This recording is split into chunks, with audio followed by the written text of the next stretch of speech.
আসসালামু আলাইকুম। তো আমার সাথে যে গাঁথুনিটা আছে 7 ফিট, ওইটা কিন্তু কালকে গাঁথুনি করে গেছিলাম এবং কালকে বলছিলাম যে আজকে এসে কিন্তু এই পাশের গাঁথুনি যেগুলো আছে সেগুলো কিন্তু 7 ফিট 1 ইঞ্চি লেভেলে কিন্তু সবগুলো গাঁথুনি গাঁথবো। তারপর হচ্ছে যে লিন্টন দিতে হবে। লিন্টন সেটা রড মিস্ত্রি দিবে, কারণ আমাদের সাইডে রড মিস্ত্রি আছে, তারা লিন্টন দেবে, আমাদেরকে লিন্টন দিতে হবে না, আমরা জাস্ট শুধু গাঁথুনি করে যাব।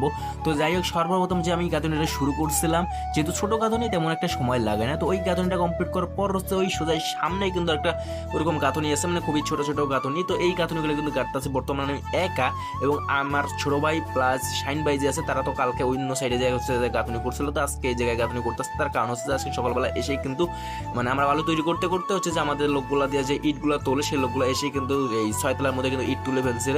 তো উপরে উপরে যেহেতু তেমন একটা ইট ছিল না, তো ইট তুলে ফেলছে। তো এখন আমরা কাজ করতেছি, দেখতে পাচ্ছ যে আমার ছোট ভাই প্লাস শাইন ভাই এই পাশে কিন্তু যে মাছের দিয়ে কিন্তু এখন গাঁথুনি করতেছে। মানে একটু আগে কিন্তু অন্য জায়গায় গাঁথুনি করলো, তো এখন আবার এই জায়গায় গাঁথুনি করতে আসছে। তো আমার এদিকে কিন্তু গাঁথুনি কমপ্লিট। এরপর হচ্ছে যে আবার আমি এই পাশে মানে আমার সোজা যে গাঁথনিগুলো আছে ওই গাঁথনিগুলো কিন্তু করতেছি, মানে খুবই ছোট ছোট যে গাঁথনিগুলো, আমি যেহেতু একা, তো এই ছোট ছোট গাঁথনিগুলো আমি গাঁথতেছি বর্তমান। আমরা যে গাঁথনিগুলো গাঁথতেছি সেগুলো কিরকম হচ্ছে অবশ্যই কমেন্ট বক্সে বলে যাবেন। এবং আমরা যে গাঁথনিগুলো গাঁথতেছি, গাঁথনি গাঁথতে কিন্তু অনেক প্যারা লাগতেছে। তার কারণ হচ্ছে যে যেহেতু এগুলো ইট এখনই তুললো, তো ইটগুলো কিন্তু ভালো করে ভিজাইতে হইব। ভালো করে কিন্তু ভিজাচ্ছে হেল্পাররা, এরপর হচ্ছে যে ভালো করে ভিজেছে না না ভাজার কারণ হচ্ছে যে এগুলো কিন্তু বাংলা ইট না, এগুলো হচ্ছে সিরামিক্সের মতো ইট। তো এই ইটের মধ্যে কিন্তু অনেক পানি মারতে হয়, তেমন মনে করেন যে ভেজে না সহজে, অনেকক্ষণ ভিজানোর পর হচ্ছে যে এগুলো ভেজে, যে কারণে আমাদেরকে যে ইটগুলো দিচ্ছে ভিজিয়ে ভিজে, তো সেগুলো কিন্তু তেমন ভিজানো হয় নাই। ভিজানো না হওয়ার কারণ হচ্ছে যে ইটগুলো গাঁথুনি গাঁথতে আমাদের অনেক সময় লাগে, অনেক প্যারাও লাগে।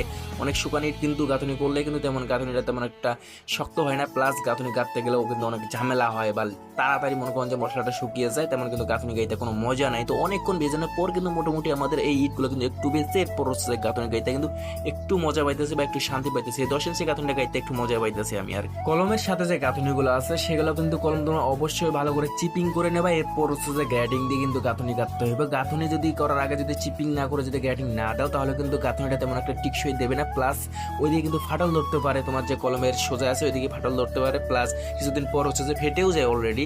তো এগুলো যদি ভালো করে তোমার চিপিং করে যদি গ্রেডিং দিয়ে যদি তোমার গাঁথুনি গাঁথো, তাহলে কিন্তু গাঁথুনিটা অনেক দিন টিকসই দেবে, প্লাস গাঁথুনিটা কিন্তু অনেক স্ট্রং হবে।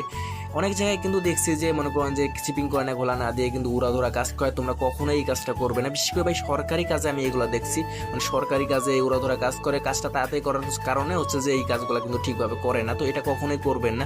যেহেতু আমরা মালিকানা কাজ করতেছি, আমরা কখনোই চাইবো না যে মালিকের কোনো ক্ষতি হোক। তো আমরা ভালো করে কিন্তু চিপিং করে গ্রাইডিং দিয়ে হচ্ছে যে গাঁথনি গাঁথি, কিন্তু অনেক জায়গায় দেখছি ভাই ঠিক মতন চিপিং করে না, গ্রাইডিং দেয় না, উড়াধরা উদাই গাঁথনি করে। তো এটা কখনোই করবেন না, এটার কারণে কিন্তু অনেক ক্ষতি হয় গাঁথনির। আশা করি তোমরা এই জিনিসটা ভালো করে বুঝছো, এবং তোমরা যে কোনো কাজে করো না কেন কোনো সমস্যা নেই, তোমার সেই কাজটা ভালো করে করার চেষ্টা করবেন। তার কারণ হচ্ছে যে ওই কাজ করে কিন্তু আপনারা আপনাদের ফ্যামিলি চালান, যেমন আমি আমার ফ্যামিলি চালাই এই মালিকের কাজ করে। তো আমি কখনোই চাইবো না এই মালিকের কোনো ক্ষতি হোক।